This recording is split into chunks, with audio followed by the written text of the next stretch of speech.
सब network crime world को subscribe करें, बेल आइकन दबाएं और अपडेट पाएं।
श्रद्धांजलि।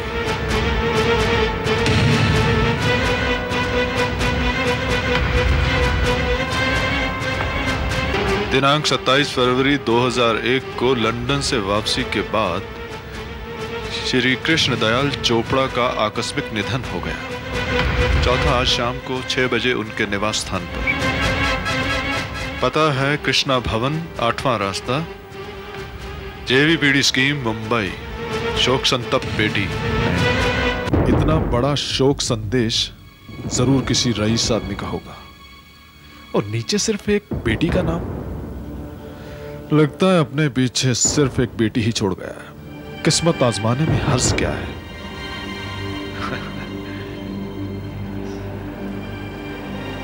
ड्राइवर, गाड़ी रोको। क्या हुआ साहब? गाड़ी वापस लो। हमें होटल ग्रैंड इंटरनेशनल नहीं, 8th रोड, जेवीपीडी जाना है। जी सर।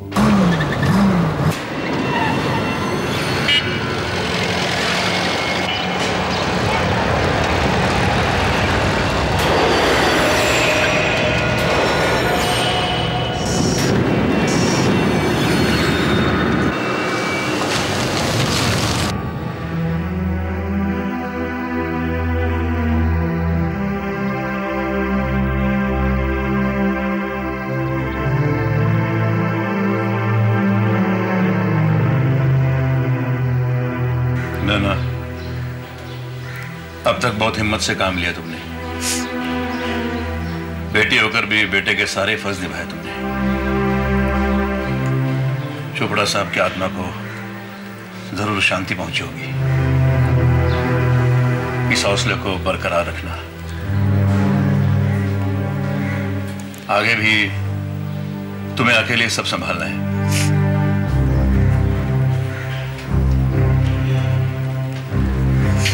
अगर तुम्हें मेरी जरूरत पड़े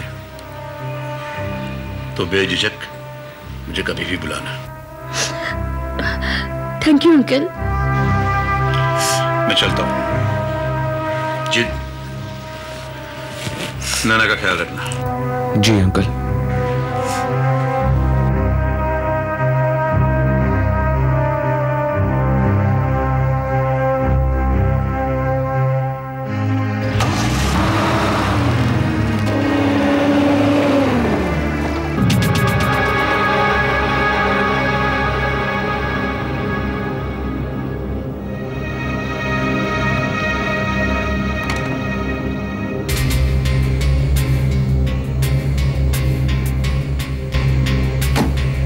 तेरे साथ हूं, जैसा भी होगा हम। नायना,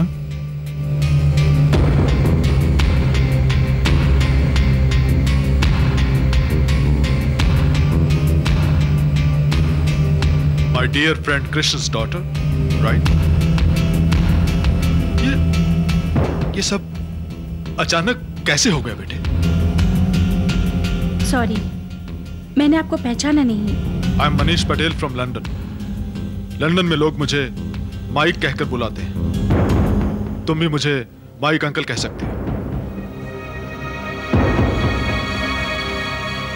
तुम्हारे फादर से मेरी दोस्ती लंदन में हुई थी बेटे, और कुछ ही मुलाकातों में, कुछ ही दिनों में हम इतने अच्छे दोस्त बन गए, इतने गहरे दोस्त बन गए कि ऐसे लगता था जैसे हम बरसों से दोस्त थे।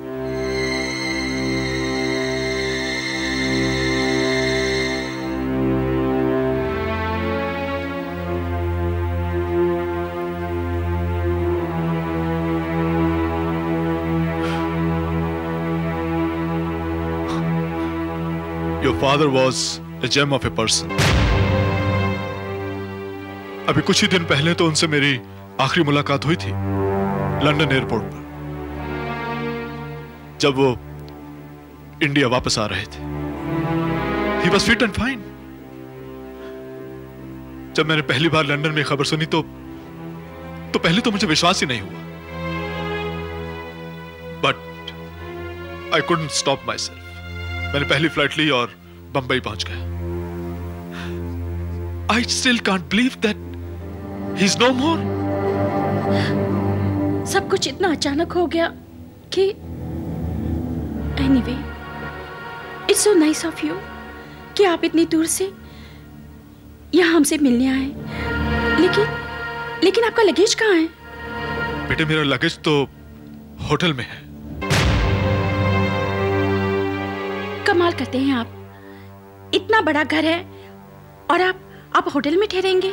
नहीं बेटे, मैं तुम्हें तकलीफ नहीं देना चाहता था। प्लीज अंकल, आप मुझे शर्मिंदा मत कीजिए। आप अभी होटल जाइए, चेकआउट कीजिए और अपना लगेज लेकर यहाँ आ जाइए। अब जब तक मुंबई में रहेंगे, यहाँ रहेंगे, इस घर में। नैना, मैं चलता हूँ। इनसे introduction. Oh I am sorry, ये जीत है, जीत खन्ना, मेरे मंगेतर। Hello sir. Okay, nice meeting you. Okay Naina, take care. Bye. क्या लेंगे अंकल, चाय या कॉफी? नहीं, कुछ नहीं बेटे।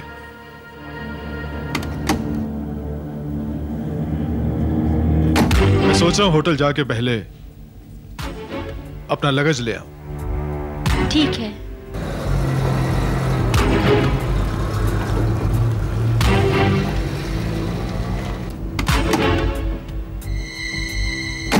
इस गाड़ी का पीछा करो।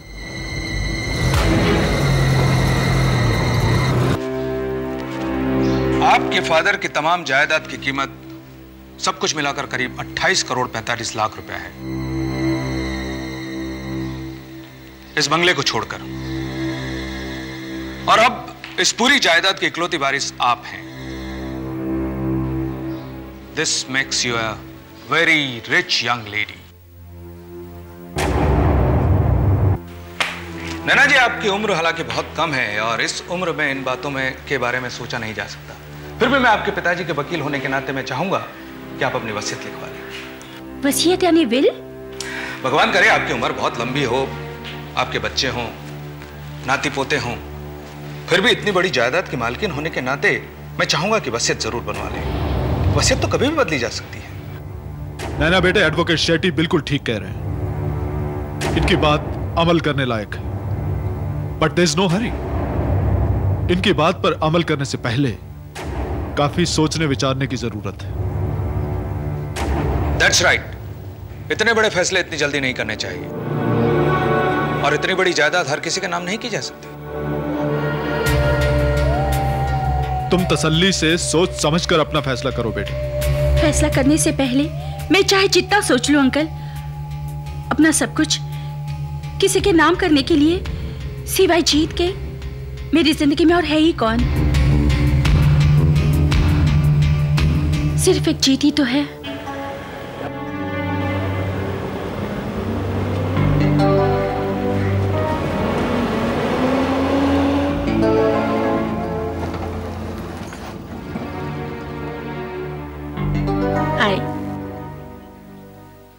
हाय।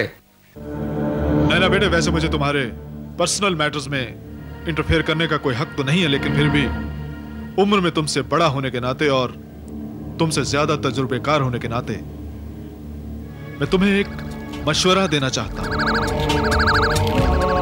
रुपए पैसे जमीन जायदाद के मामले में किसी पर भी आंख बंद करके कभी विश्वास नहीं करना, चाहे वो तुम्हारा अपना सगे वाला ही क्यों ना हो।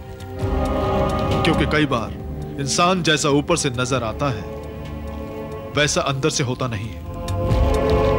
अंकल, आप किसके बारे में बात कर रहे हैं? मैं किसी एक पर्टिकुलर इंसान के बारे में बात नहीं कर रहा हूं, मैं तो जनरली बात कर रहा हूं। Mister Patel is right. Naina ji हो सकता है। हाय नैना।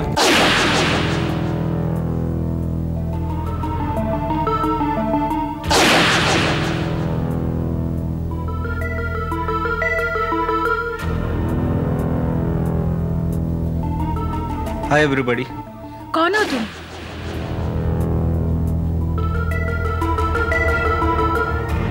तुम अपने सगे भाई को भी भूल गई? मैं तरुण हूँ। तरुण? तरुण? नैना जी तुम्हारा भाई भी है? मिस्टर चोपड़ा ने अपनी विल में उनका नाम कभी मेंशन नहीं किया। वो इसलिए क्योंकि 14 साल पहले डैडी ने गुस्से में आकर मुझे घर से निकाल दिया था। तब मैं 18 साल का था। मैं भी जिद्दी बहुत था, इसलिए लौट कर कभी नहीं आया।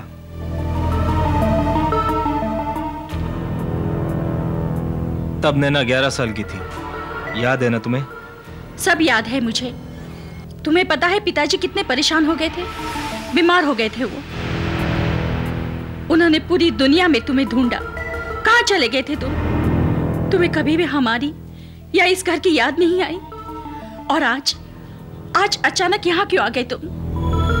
क्योंकि अब डैडी नहीं रहे और मैं उनकी जायदाद में से अपना हिस्सा लेने आया हूँ। सॉरी यंग मैन, चोपड़ा साहब ने अपनी विल में आपके नाम कुछ भी नहीं छोड़ा। आपकी तारीफ? एडवोकेट शेट्टी। ओह, तो लॉयर होने के नाते आप ये बात जानते होंगे कि डैडी ने भले ही अपने विल में मेरे लिए कुछ न छोड़ा हो, लेकिन प्रॉपर्टी के उस हिस्से पर तो मेरा हक कानूनन बनता है जो मेरे दादाजी की थी। इसीलिए जायदाद में से 25% मुझे दे दीजिए, वरना मैं अदालत में जाऊंगा और अपना हक कानूनन हासिल करूंगा। I am not bothered at all Naina, तुम सोच लो इस बारे में।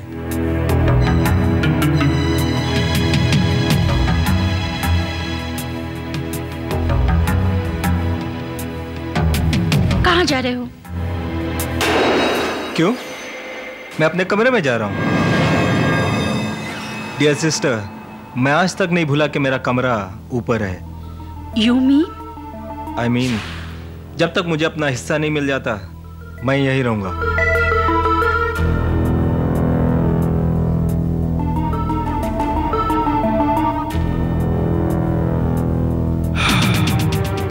मिस्टर शेट्टी, मेरे ख्याल से अब हमें सारी बातों पर दोबारा गौर करना पड़ेगा। नैना बेटे, तुम चाहो तो मिस्टर शेट्टी को कल दोबारा बुला लें। ठीक है अंकल। नैना जी आप बिल्कुल परेशान मत होइए, मैं सब कुछ संभाल लूंगा। लेकिन मेरे हिसाब से तरुण ने जो कहा है वो सब कुछ लीगल है।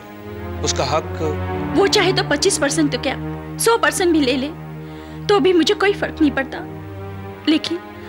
लेकिन उसने पिताजी को बहुत तकलीफें दी। I can never forget that. I can never forget that.